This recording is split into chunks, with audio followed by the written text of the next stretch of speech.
As part of the complete discussion about whether you can use a specific cloud or not, there is a lot of discussions currently going on around whether you can actually trust and use US software. Let me dig into that one a bit deeper before you take your decision in the first place. What many people currently talk about is the fact that potentially someone could infiltrate or do something with US-based software, even if it runs in an enclosed data center. So, for example, the German military cloud joint operation with Google, because potentially someone could sneak something into the specific software. The cry out is often around this about people should use open source software because that would prevent that.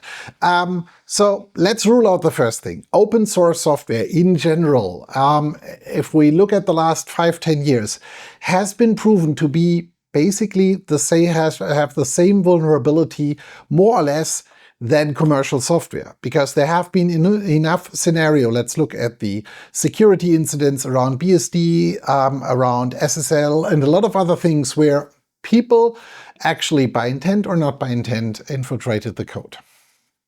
When we also look at the fact that, especially for a lot of critical infrastructure code base we have out there, US companies are the biggest committer in these operations. So whether you look at VMware, Red Hat, Microsoft, Oracle, a lot of these are committing directly in the major projects. So the influence is there no matter what. So the question and the importance you need to ask for yourself is like, how are you going to solve this? You could basically build everything by yourself, but that's most likely not within the reasonable range. So, with the next time you are thinking about and making these kinds of statements, better think twice, because in reality, because we haven't invested into that too much in Europe, is like you need to work with the fact that we are going to be depending on these software vendors from the US no matter what, at least in the more or less short-term future.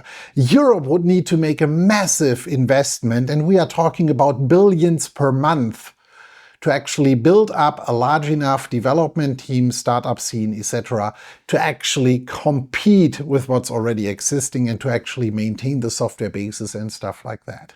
As long as we are not there, as long as we are discussing about an overall European Union fund which is actually smaller than the R&D fund of just one of the major US vendors per year, we are lost. So, what's your opinion on that? How do you want to solve that? And should we all give up, or what is the best solution from your point of view?